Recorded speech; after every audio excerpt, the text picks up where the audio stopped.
स्वागत है आपका आस एजुकेशन पे। अभी हम लोग एनसीईआरटी की श्रृंखला में, है ना, अभी हम लोग एनसीईआरटी की श्रृंखला में अगला चैप्टर देखेंगे, जिस चैप्टर का नाम क्या है, तो चैप्टर 4 है। देखो कंफ्यूज मत होना, हम चैप्टर 2 को 2 पार्ट में बांट दिए थे, ठीक है, और अगले क्लास से ये चैप्टर सिस्टमेटिक ढंग से आ जाएगा। और चैप्टर 2 को 2 पार्ट में बांटने का रीजन था आपको अच्छे से समझाना। तो ये चैप्टर 4 है, ठीक है। और चैप्टर 4 क्या कह रहा है आपका, ये क्या है, तो चैप्टर 4 है ना। और ये कह क्या रहा है, कब्रें और किताबें हमें क्या बताती हैं। तो कब्र का मतलब क्या, जो उस समय से नौपाषाणिक कब्र जो आपको मिले हैं वो क्या बताती हैं, और उस समय की पुस्तकें हमें क्या बताती हैं। क्लियर है, तो इसी के बारे में हम लोग पढ़ेंगे इसमें, है ना। चलिए आरंभ किया जाए। देखो पहला पुस्तक वेद, है ना। सबसे प्राचीन धर्म ग्रंथ, अगर किसी धर्म ग्रंथ की चर्चा होती है तो वह है वेद, ठीक है। यह भारत का क्या है, सबसे पुराना धर्म ग्रंथ है।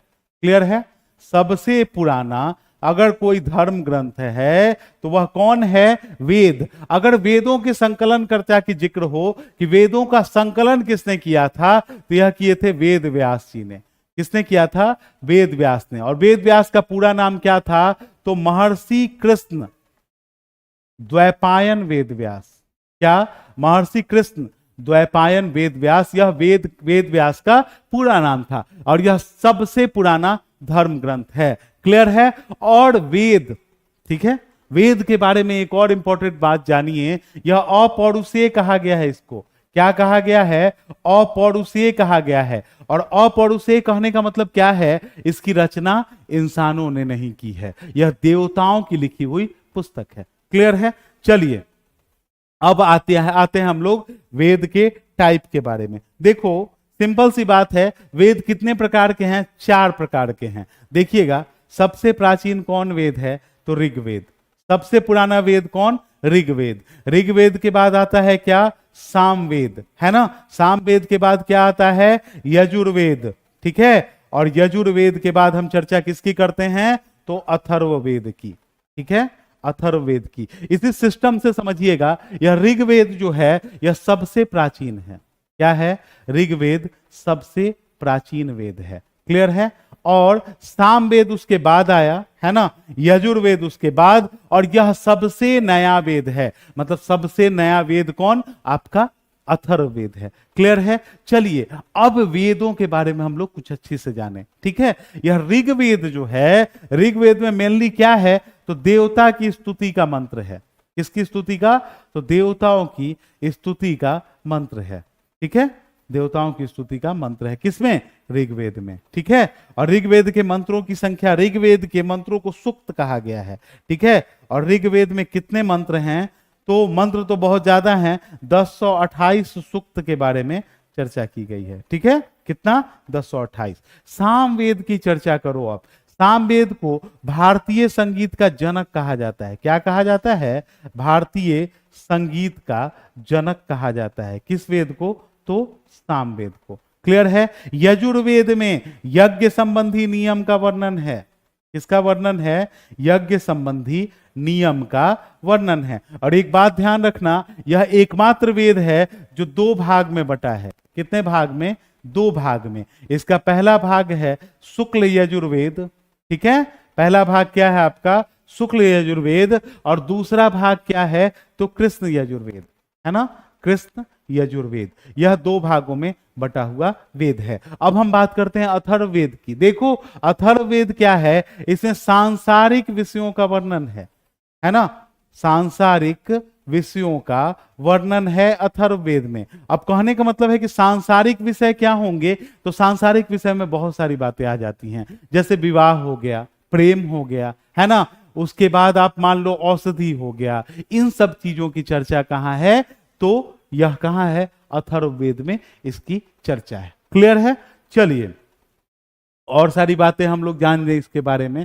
तो ये वेदों की रचना किस भाषा में की गई है, तो वेदों की रचना जो है वह संस्कृत भाषा में की गई है। किसमें, संस्कृत भाषा में। और ऋग्वेद के जो सबसे प्रिय देवता हैं, ठीक है, ऋग्वेद के बात होगी अगर ऋग्वेद के सबसे प्रिय देवता की, किसकी, सबसे प्रिय देवता।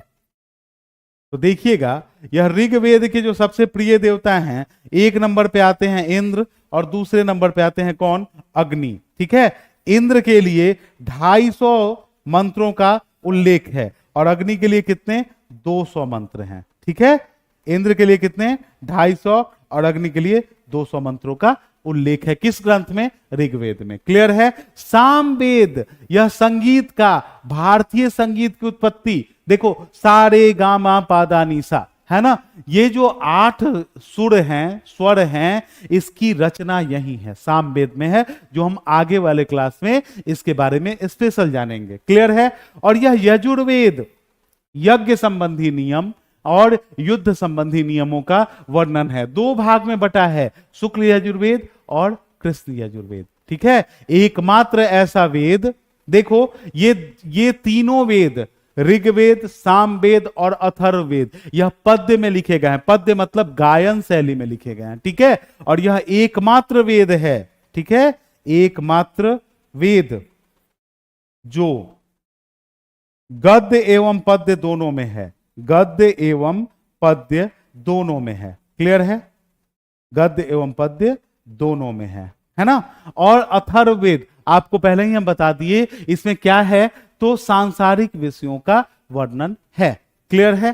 तो यह हुआ एक वेद का छोटा सा इंट्रोडक्शन, है ना, जो आपके क्लास के लिए इंपॉर्टेंट है। ठीक है, यह आपके क्लास के लिए इंपॉर्टेंट है। आगे जैसे जैसे आप बढ़ेंगे, वैसे वैसे आपका क्लास बढ़ेगा, वैसे वैसे आपको नॉलेज और ज्यादा दिया जाएगा। ठीक है, चलिए आगे वाले स्लाइड को हम लोग देखें। देखो, कह रहा है भारत यूरोपीय भाषा। भारत और किसकी? यूरोपीय भाषा। हुआ क्या कि हम लोगों के भाषा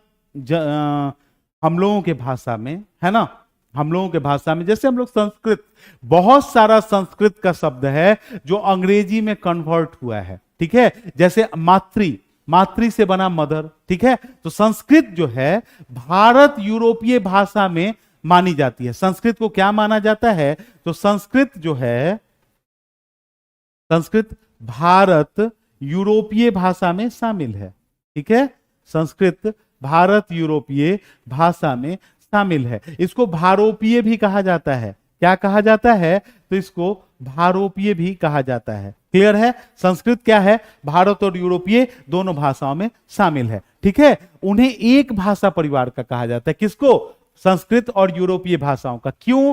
क्योंकि उनमें मूल रूप से शब्द समान थे। ठीक है, मूल रूप से क्या था? वह शब्द समान था। क्लियर है? मूल रूप से शब्द समान थे। आई बात समझ में? चलिए अगली बात अगर हम समझें तो कुछ भारतीय भाषा जो है ना, भारतीय भाषाओं में कैसे, किसको मान लो, तो अगर भारतीय भाषा का हम जिक्र करें, भारतीय भाषा समूह में, तो क्या आएगा? तमिल आएगा, है ना, तमिल आएगा, असमिया आएगा। ठीक है, तमिल आएगा, असमिया आएगा, है ना, तेलुगु आएगा। क्लियर है? तेलुगु आएगा, और कह लो तो मलयालम आएगा, है ना, मलयालम आएगा। ये सब क्या है? भारतीय भाषा समूह की कुछ भाषाएं हैं, है ना। और यूरोपीय भाषा में आप आ जाओ, यूरोपीय भाषा में तो आप किसको कह लो? स्पेनिश को कह लो। ठीक है, स्पेनिश हो जाएगा, फ्रेंच हो जाएगा, है ना, स्पेनिश हो जाएगा, फ्रेंच हो जाएगा, जर्मन हो जाएगा, इटालियन हो जाएगा, है ना। ये सारी भाषाएं क्या हैं? इतावली भाषा। ये सारी भाषा क्या है? यूरोपीय भाषा परिवार की भाषाएं हैं। क्लियर है? तो उपमहाद्वीप हम लोगों के जो देश है ना, हम लोगों का देश है, यहां अलग अलग भाषाएं बोली जाती है ना। जैसे मान लो हम लोगों के यहाँ उत्तर पूर्व में जो भाषा बोली जाती है, किधर? नॉर्थ ईस्ट में, है ना। नॉर्थ ईस्ट के देश जैसे असम, अरुणाचल, इनमें जो भाषाएं बोली जाती हैं, तो उत्तर पूर्व की भाषा किस परिवार की है? तो तिब्बत। उत्तर पूर्व की भाषा के बारे में अगर बात करें तो किस परिवार की है? तो तिब्बत वर्मन परिवार की है ना। तिब्बत बर्मन परिवार की भाषाएं हैं, किधर की? नॉर्थ ईस्ट की। अगर आप बात कर लें दक्षिण की भाषाएं, है ना, साउथ की भाषाओं का समूह क्या है? तो साउथ की भाषाएं जो हैं ये तमिल, तेलुगु, मलयालम। दक्षिण की भाषाएं द्रविड़ समुदाय से संबंधित है, द्रविड़ भाषा समूह से संबंधित है। क्लियर है? द्रविड़ भाषा समूह से संबंधित है। दक्षिण की भाषाएं, हम लोगों का जो लैंग्वेज है, ठीक है, हम लोगों का लैंग्वेज कहने को तो बिहार का लैंग्वेज, झारखंड का लैंग्वेज है ना, तो ये भाषाएं मध्य भारत की भाषाएं, ठीक है, मध्य भारत की भाषाएं। अगर हम लोगों की भाषा की बात की जाए तो यह ऑस्ट्रो एशियाटिक समूह से संबंधित है। किससे? ऑस्ट्रो एशियाटिक समूह से संबंधित है, ठीक है, ऑस्ट्रो एशियाटिक समूह से यह भाषा संबंधित है। आई बात समझ में? चलिए अगले स्लाइड की तरफ देखते हैं हम लोग क्या कह रहा है। तो कह रहा है क्या? अन्य भाषा परिवार तो हम आपको समझा चुके हैं, है ना। अगला स्लाइड बढ़िए, देखिएगा। कह रहा है वैदिक समाज के बारे में कुछ महत्वपूर्ण तथ्य। वैदिक समाज था कैसा, है ना, वैदिक समाज के लोग किसका ये करते थे, ज्यादा गुणगान करते थे, है ना, ये सब क्या था। तो देखो वेद के बारे में वैदिक समाज का पहला बात जान लो, क्या इनका प्रिय पशु कौन था? पहला बात जान लो, इनका प्रिय पशु कौन था? तो घोड़ा था इनका सबसे प्रिय पशु। और क्या थी? गाय, घोड़ा और गाय। अच्छा, गाय को ही लोग एक नाम दिया था अघन्या।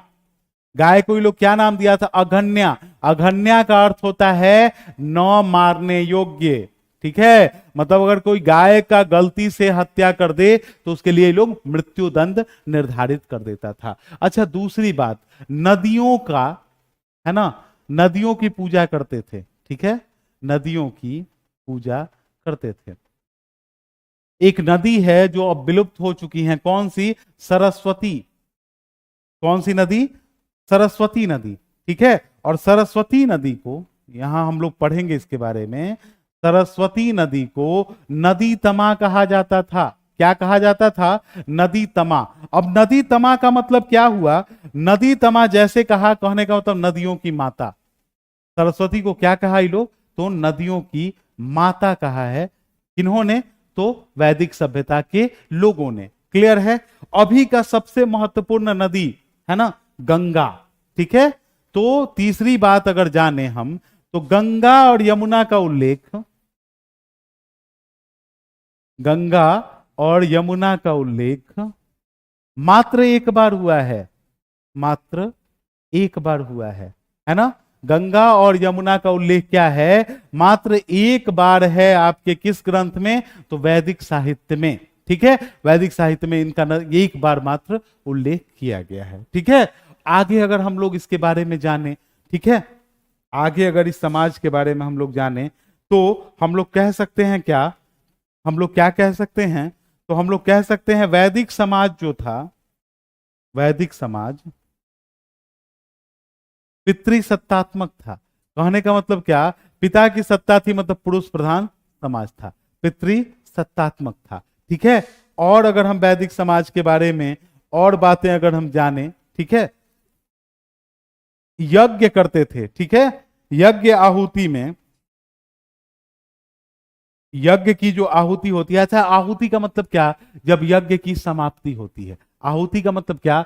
यज्ञ की समाप्ति होती है, ठीक है। तो यज्ञ की समाप्ति में ये लोग क्या करते थे? यज्ञ आहुति में देवी देवता को, देवी देवता को बलि चढ़ाई जाती थी, ठीक है, बलि चढ़ाई जाती थी। एक बात आपको पता होगा कि एक यज्ञ होता है अश्वमेध यज्ञ। अश्वमेध यज्ञ में क्या होता है? तो एक अश्व छोड़ा जाता है, घोड़ा छोड़ा जाता था, और वो पूरे साल जितने इलाके में भ्रमण करता था वो इलाका उस राजा का हो जाता था, है ना। और क्या होता था कि अगर मान लो हम उस घोड़ा को, कोई राज्य रोक दिया तो वहां युद्ध होता था, ठीक है, और युद्ध में उसको पराजित किया जाता था, ये बात तो अलग था। और क्या किया जाता था? उस घोड़ा को लाके, है ना, और यज्ञ की समाप्ति के बाद उसकी बलि चढ़ा दी जाती थी। यह था अश्वमेध यज्ञ, ठीक है। एक और यज्ञ की चर्चा होती है, हम लोग आगे क्लास में पढ़ेंगे, अभी सिर्फ आप समझिए। एक और यज्ञ की चर्चा होती है जिसका नाम है पुरुष मेघ यज्ञ।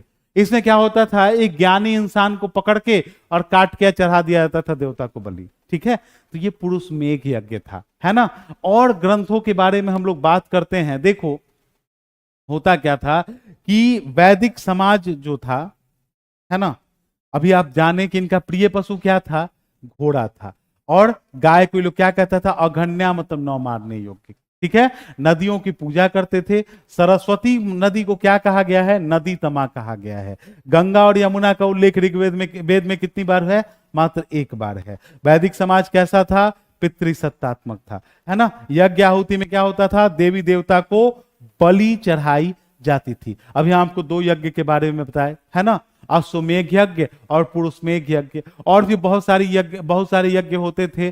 जैसे राजा जब गद्दी पर बैठता था तो राजसूय यज्ञ होता था, जिसमें से घी, द्रव्य इत्यादि चीजों की आहुति देवता को दी जाती थी। ठीक है, एक बात और याद रखिएगा, है ना, छठा बात अगर कह लें, कोई नियमित सेना नहीं थी, है ना, कोई नियमित सेना नहीं थी, क्योंकि युद्ध कम होता था, है ना।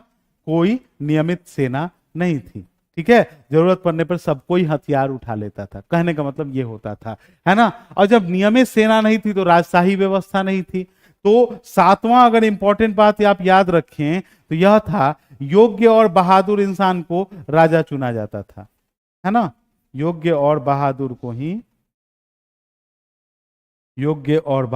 ही शासक चुन लिया जाता था। क्लियर है? शासक चुन लिया जाता था, है ना, चुन लिया जाता था। आई बात समझ में? अच्छा, वैदिक समाज के बारे में कुछ और महत्वपूर्ण तथ्य की अगर हम चर्चा करें तो ये लोग उपनिषदों का भी अध्ययन करते थे। किसका अध्ययन? उपनिषदों का अध्ययन करते थे, है ना। उपनिषदों की कुल संख्या कितनी है?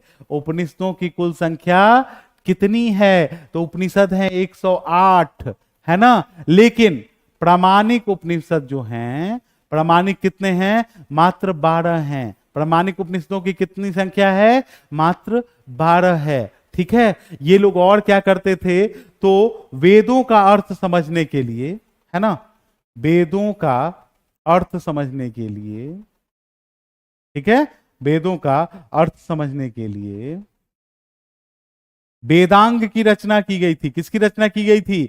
वेदांग की रचना की गई थी, है ना। वेदांग की रचना। वेदांग की संख्या कितनी थी? 6 थी। इसका जिक्र आगे के क्लास में होगा। शिक्षा, कल्प, निरुक्त, छंद, व्याकरण और ज्योतिष। ठीक है, ये 6 क्या थे? तो वेदांग थे। 6 क्या थे? वेदांग थे। क्लियर है? चलिए, तो ये सारी बातें हम लोगों को पढ़नी है ना। एक बात और आप लोगों को पता होगा कि उपनिषद की जब चर्चा हुई है तो आप जानिए, सत्यमेव जयते, है ना, सत्यमेव जयते, यह क्या है? भारत का एक आदर्श वाक्य है ना। और यह कहां से लिया गया है? तो मुंडकोपनिषद से। कहां से? मुंडकोपनिषद से। क्लियर है?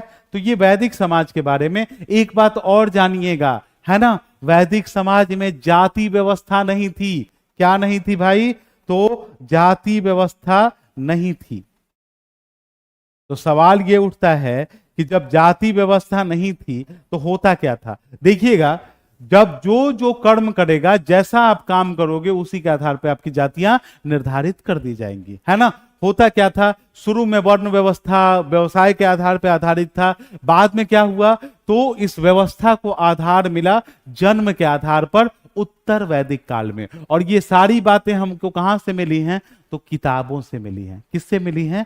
किताबों से मिली हैं। ठीक है, तो वैदिक सभ्यता के प्रमुख पुस्तकें कौन कौन सी हो गई? उपनिषद हो गई। आप वेद के बारे में जान गए। एक बात और जान लीजिएगा, पुराण भी बताते हैं। तो पुराणों की संख्या कितनी है? तो पुराणों की संख्या 18 है। सबसे प्राचीन पुराण अगर कहा जाए तो मत्स्य पुराण है। सबसे प्राचीन पुराण कौन? मत्स्य पुराण। आई बात समझ में? तो ये छोटा सा एक इंट्रोडक्शन है। देखो, आप क्लास 6 का पढ़ रहे हैं, है ना। तो जब क्लास 6 में जितना पढ़ना है उतना ही आपको जानना है। तो क्लास 6 एक तरह से है इतिहास का इंट्रोडक्शन, है ना। तो ये इंट्रोडक्शन वाला क्लास आपका चल रहा है। जब आप धीरे धीरे क्लास बढ़ेगा, चैप्टर बढ़ेगा, तब आपका और ब्रॉड होते चला जाएगा क्लास। ठीक है, चलिए तो आगे देखा जाए, है ना। आगे कह रहा है क्या? लोगों को परिभाषित करने वाले शब्द, है ना। लोगों को क्या? परिभाषित करने वाले शब्द। तो लोगों को परिभाषित क्या करना, है ना। लोगों को परिभाषित करने वाले शब्द में क्या हो जाएगा? तो पीछे हम आपको बता चुके हैं, ठीक है, पीछे आपको हम बता चुके हैं क्या। तो एक मिनट रुको। एक सेकंड, एक सेकंड, एक सेकंड, लोगों को परिभाषित करने वाले शब्द, एक मिनट।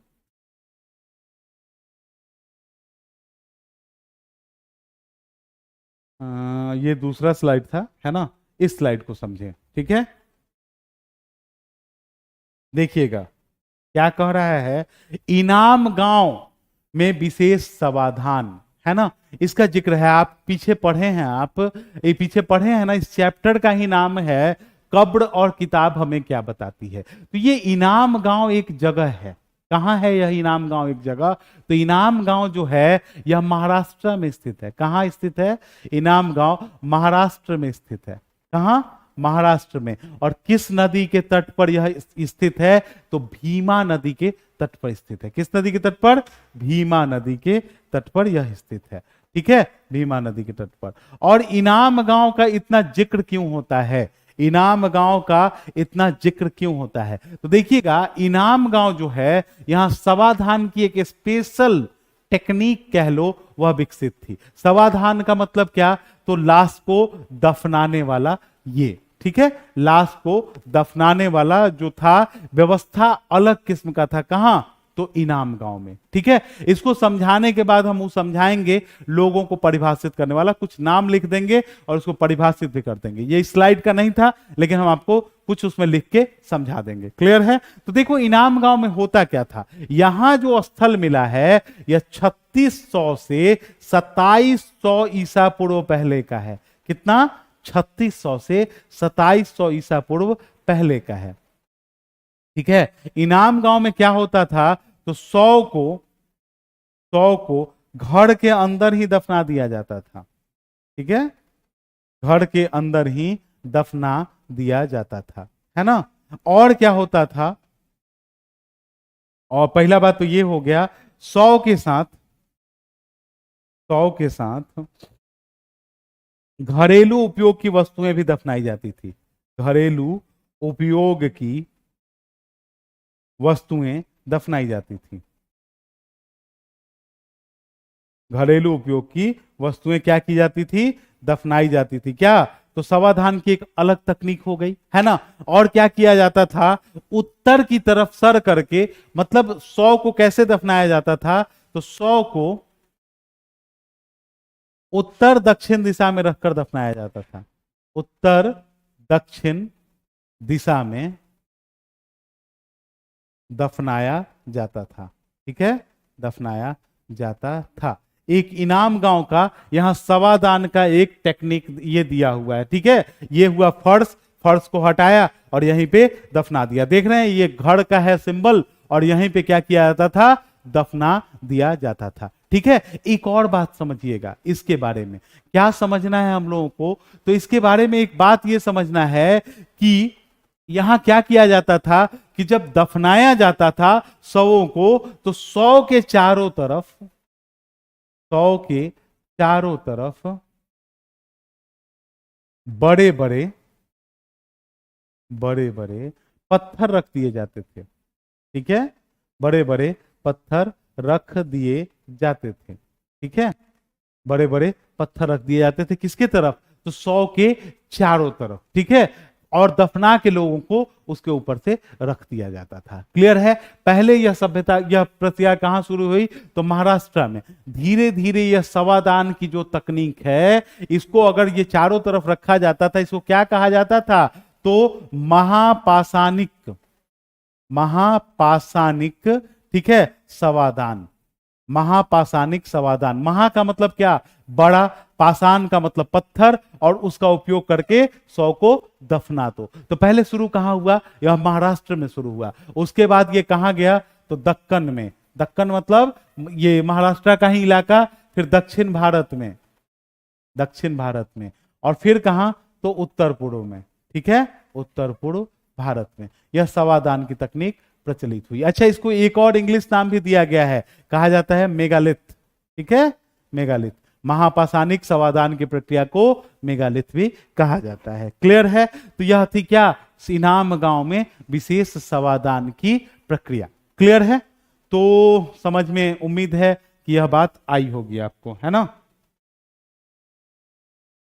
चलिए अगला देखिए। अच्छा, एंड हो गया। चलो एंड हो गया तो हम आपको बोले थे कि कुछ चीज आपको लिखवा देंगे, है ना। लोगों को परिभाषित करने वाले शब्द, ठीक है। लोगों को परिभाषित करने वाले शब्द का हम बोले थे कि कुछ आपको बताएंगे, ठीक है। तो लोगों को परिभाषित करने वाले शब्द का मतलब क्या है, देखो। तो वह समय था, वैदिक सभ्यता का समय था, जहां भजन जो करता था, है ना, भजन करने वाले खुद को क्या कहते थे, तो भजन करने वाले खुद को आर्य कहते थे। क्या कहते थे, आर्य कहते थे। देखो आर्य जो शब्द है, आर्य का अर्थ क्या है, श्रेष्ठ या कुलीन व्यक्ति। क्या, श्रेष्ठ या कुलीन व्यक्ति। तो कहने का मतलब क्या है, श्रेष्ठ वो होगा जो भजन करेगा, है ना, भजन करेगा वो श्रेष्ठ है, ठीक है। और ये क्या कहते थे, भजन करने वाले खुद को तो आर्य कहते थे, अन्य लोगों को, है ना, जो भजन नहीं करता था, अन्य लोगों को क्या कहते थे, दस्यु कहते थे। क्या कहते थे, दस्यु कहते थे। क्लियर है। चलिए, ये तो एक बात हो गई, है ना। उसके बाद आगे समझिए, दास प्रथा। दास के बारे में तो आपको समझ में आता है कि हाँ, दास क्या होता है, विश्व, है ना। देखो वैदिक सभ्यता थी, वह 5 भागों में बटी हुई थी। कुल, ग्राम, ग्राम के आगे जन, जन के आगे विश्व, और विश्व के आगे राष्ट्र, ठीक है। यह 5 भागों में बटा हुआ था। इसका अर्थ समझ लो, कुल, ग्राम, जन, विश्व, राष्ट्र। कुल का मतलब क्या, परिवार, है ना। कुल का मतलब क्या, आपका परिवार या मेरा परिवार, वो पूरा कुल। तो कुल का जो प्रमुख होता था उसको कुलप कहा जाता था। कुल के प्रमुख को क्या, कुलप, मतलब परिवार के प्रमुख को क्या, कुलप कहा जाता था। और परिवार से क्या बना, ग्राम। और ग्राम का जो प्रमुख होता था, देखो ये आगे क्लास में पढ़ना है, यहां बस आपको समझा रहे हैं, ठीक है। ग्राम का जो प्रमुख होता था उसको ग्रामीणी कहा जाता था। और गांव से क्या बनता था, जन। जन का जो शासक होता था, जन का जो समूह का होता था, उसको जनपति कहा जाता था। और जन से क्या बनता था, विश्व। विश्व का प्रमुख विश्वपति, है ना। और विश्व के आगे क्या बना, राष्ट्र। और राष्ट्र का प्रमुख क्या कहलाता था, राजा कहलाता था। क्लियर है। राजा, राज्य का प्रमुख क्या कहलाता था, राजा कहलाता था। आई बात समझ में। तो ये एक था पॉइंट, तो हम आपको समझा दिए, लोगों को परिभाषित करने वाले शब्द। भजन जो करता था वो खुद को क्या कहता था, तो भजन करने वाला खुद को आर्य कहता था। आर्य का अर्थ श्रेष्ठ या कुलीन व्यक्ति।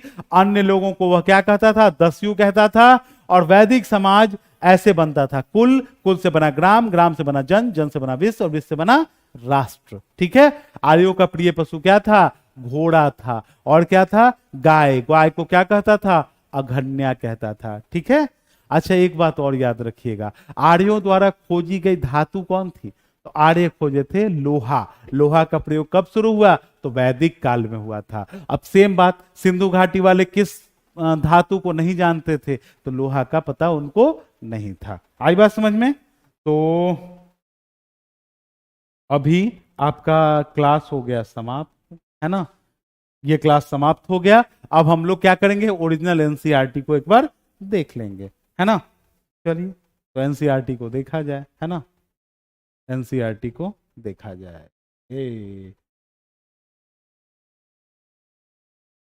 चलिए,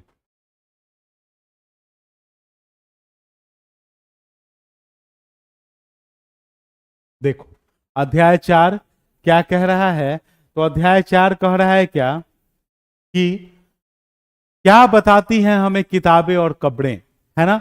क्या बताती हैं हमें किताबें और कब्रें। चलिए देखा जाए। तो कह रहा है क्या, जैसे ही घंटी बजी, शिक्षक ने छात्रों को अपने साथ आने को कहा। आज वे पहली बार पुस्तकालय जा रहे थे। मेरी ने देखा पुस्तकालय उसके कक्षा से काफी बड़ा था और वहां किताबें भरी हुई थी, ठीक है। कोने में एक अलमारी थी और मोटी मोटी किताबों से भरी थी। मेरी को एक अलमारी खोलने की कोशिश करते देख शिक्षक ने कहा, उस अलमारी में अलग अलग धर्मों से जुड़ी हुई महत्वपूर्ण किताब है। तुम्हें मालूम है हमारे पास वेदों का भी एक संग्रह है। तो मेरी सोचने लगी कि वेद क्या है ना। मेरी सोचने लगी कि वेद क्या है। चलिए, सोची तो समझाया जाए उसको कि वेद क्या है, और साथ साथ अपने भी समझा जाए कि वेद क्या है ना। तो देखिएगा, दुनिया के प्राचीनतम ग्रंथों में से एक है वेद। दुनिया का सबसे पुराना ग्रंथ है वेद, है ना। वेद कितने हैं? 4, ऋग्वेद, सामवेद, यजुर्वेद और अथर्ववेद। सबसे पुराना वेद कौन? ऋग्वेद। रचना कब? 3500 साल पहले। ऋग्वेद में कितने प्रार्थनाएं हैं? 1000 से ज्यादा। हम आपको बताए हैं 1028, जिनमें क्या कहा गया है? सुक्त कहा गया है, हम आपको बताए हैं, है ना। यह क्या है? ये देवी देवताओं की स्तुति में रचे गए थे। 3 देवता बहुत महत्वपूर्ण हैं, हम आपको बताए। इंद्र के लिए कितने? 250। अग्नि के लिए कितने? 200 और एक सोम का भी उल्लेख है। अग्नि मतलब आग का देवता, इंद्र मतलब युद्ध का देवता, और सोम एक पौधा जिससे एक विशेष पेय बनाया जाता था। ठीक है। वैदिक प्रार्थनाओं की रचना किसने की थी? ऋषियों ने की थी, जिसके बारे में हम आपको बताए हैं। ठीक है, चलिए आगे देखिए। यह जिक्र है किसका? तो संस्कृत और अन्य भाषाएं, मतलब भाषा समूह। देखो संस्कृत किस समूह का?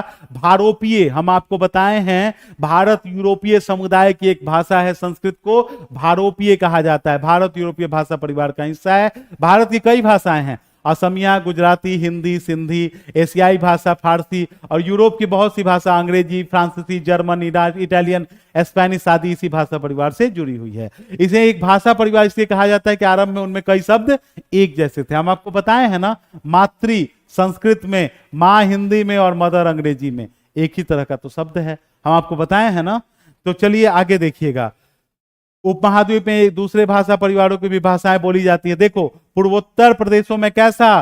तिब्बत वर्मन परिवार की। तमिल, तेलुगु, कन्नड़, ये सब साउथ की भाषा द्रविड़ भाषा परिवार की भाषाएं हैं। और हमारी भाषा ऑस्ट्रो एशियाटिक परिवार से जुड़ी हुई है। ठीक है, मध्य भारत की भाषाएं, है ना। तो ये सब चीज तो हम आपको बताए हैं। आगे देखिएगा। देखो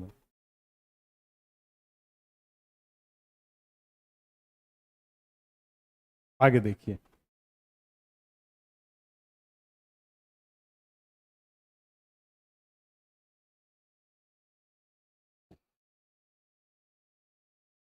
देखो यहां यहां कह रहा है क्या कि ऋग्वेद की प्रार्थना में अन्य दूसरी नदियां, खासकर सरस्वती, सिंधु और उसकी सहायक नदियों का जिक्र है।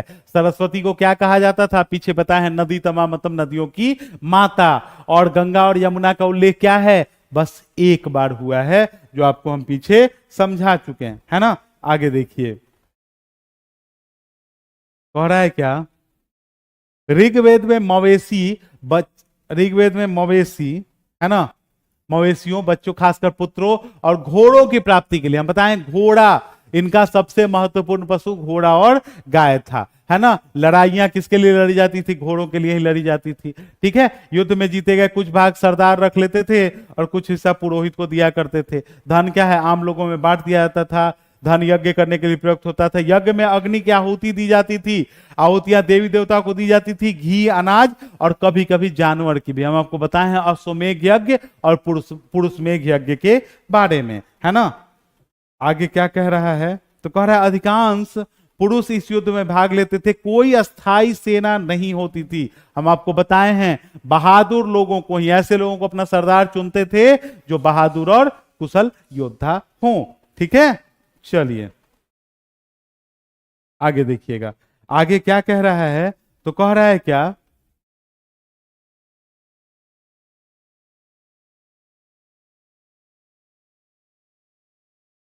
चलिए आगे देखिए, है ना। देखो यहां कह रहा है क्या? जिन लोगों ने इन प्रार्थनाओं की रचना की वे कभी कभी खुद को क्या कहते थे? आर्य कहते थे। और विरोधियों को क्या? दस्यु कहते थे। दस्यु वे जो यज्ञ नहीं करते थे, है ना। बाद के समय में दास, स्त्रीलिंग, दासी शब्द का प्रयोग गुलाम हो गया, है ना। तो जिस युग में उपमहाद्वीप के उत्तर पश्चिम में ऋग्वेद की रचना हो रही थी, उसी समय दूसरे जगहों पर एक अलग तरह का विकास हो रहा था। वहां क्या हो रहा था? चलिए देखा जाए, है ना। ये तो नॉर्थ इंडिया की बात हो गई ना। साउथ इंडिया में क्या हो रहा था, यही कहना चाह रहा है ना। तो देखिए यहां महापाषाण के बारे में बात हो रहा है। तो महापाषाण, महा मतलब बड़ा, पाषाण मतलब पत्थर, है ना। पत्थर दफन करने की जगह पर लोगों द्वारा बड़े करीने से सजाए गए थे। आपको बताए हैं हम, महापाषाण कब्र बनाने की प्रथा 3000 साल पहले शुरू हुई थी। और यह प्रथा कहां? दक्कन, दक्षिण भारत और उत्तरी पूर्वी भारत और कश्मीर में प्रचलित थे, है ना। चलिए हम आपको बताए हैं कि सवादान में, महापाषाणिक सवादान में क्या किया जाता था, 100 को रख के उससे बड़ा बड़ा पत्थर रख दिया जाता था, है ना। चलिए आगे देखिएगा, ये देखो इसका एक फोटो भी है यहाँ, है ना।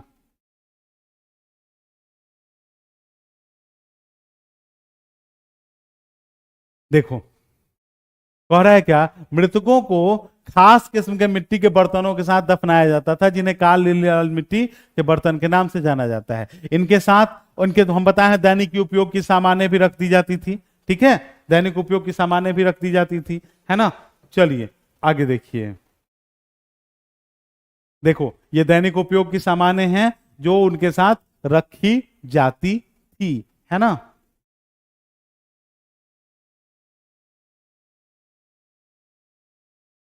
कह रहा है क्या, पुरातत्वविद मानते थे कंकाल के साथ पाई गई चीजें मरे हुए व्यक्ति की ही रही होंगी। कभी कभी एक कब्र की तुलना में दूसरे कब्र में ज्यादा चीजें मिलती थी। कहने का मतलब कि जो ज्यादा धनी होगा उसके साथ ज्यादा चीजें दफना दी गई होंगी, ठीक है। चलिए आगे देखिएगा,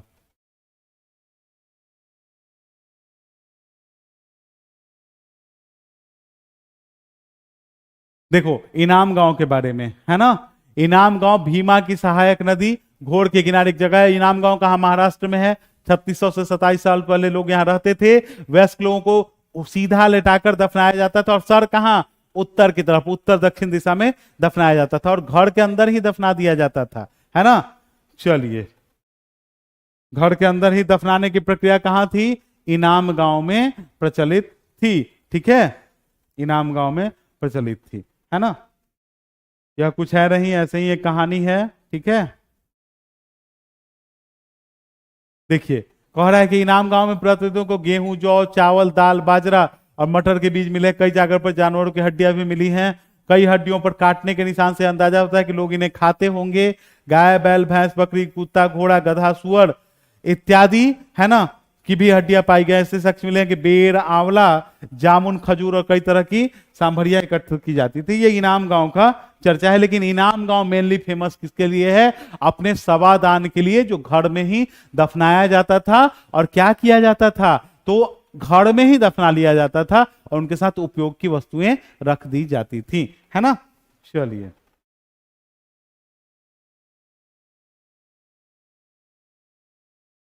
अब देखिए, यहां एक कहानी का जिक्र होगा, क्वेश्चन होगा इसका, है ना। देखो हम आपको बताए हैं महापाषाण का अर्थ क्या होता है ना। महापाषाण का अर्थ आपको बताए हैं हम। दास का अर्थ बताए हैं, यज्ञ, रथ, सुक्त सब बताए हैं। सुक्त क्या है, तो सुक्त है, देखो सुक्त अच्छी तरह से बोला गया, मतलब देवताओं के लिए, है ना। रथ क्या है, युद्ध में प्रयोग किया जाता था। क्या, दास का अर्थ क्या होता था, गुलाम। और यज्ञ का अर्थ क्या होता था, यज्ञ का मतलब अनुष्ठान। और महापाषाण सजाए गए पत्थर, जो आपको हम पीछे पढ़ाए हैं, है ना। चलिए अगला देखिएगा, डैश डैश में महापाषाण पाए गए हैं। महापाषाण कहां पाए गए हैं, तो दक्षिण भारत में ना, दक्षिण भारत में महापाषाण पाए गए हैं, ठीक है। डैश के लिए दासों का इस्तेमाल होता था, तो दास का इस्तेमाल किसके लिए होगा, तो जनरली घरेलू कार्यों के लिए, है ना। घरेलू कार्यों के लिए क्या होगा, दासों का इस्तेमाल होगा। जमीन पर गोले में लगाए गए पत्थर या चट्टान क्या करते थे, तो आपको बताए हैं हम पीछे कि यह क्यों किए जाते थे, तो शवों की, मतलब कब्र की सुरक्षा के लिए, है ना, कब्र की सुरक्षा का काम करते थे। क्लियर है। चलिए कह रहा है कि इनाम गांव के लोग क्या खाते थे, तो इनाम गांव के लोग पशुओं का मांस खाते थे, है ना, मांस भी खाते थे। क्लियर है। पोर्ट होल का इस्तेमाल डैश डैश के लिए होता था, या सवादान के लिए इस्तेमाल होता था। 100 में ही एक छिद्र कर दिया जाता था दफनाने के बाद, है ना। 100 के कब्र में एक छिद्र कर दिया जाता था, है ना। तो उम्मीद है कि आपको समझ में आया होगा। जो आप 6 का एनसीईआरटी में जो है उसके अनुरूप आपको बताया गया, आपको समझ में आया होगा। अब हम लोग मिलेंगे अगले क्लास में, है ना, और अगले क्लास में फिर इससे विशेष डिस्कशन करेंगे, ठीक है। तब तक पढ़िए लिखिए बढ़िया से और क्लास देखते रहिए।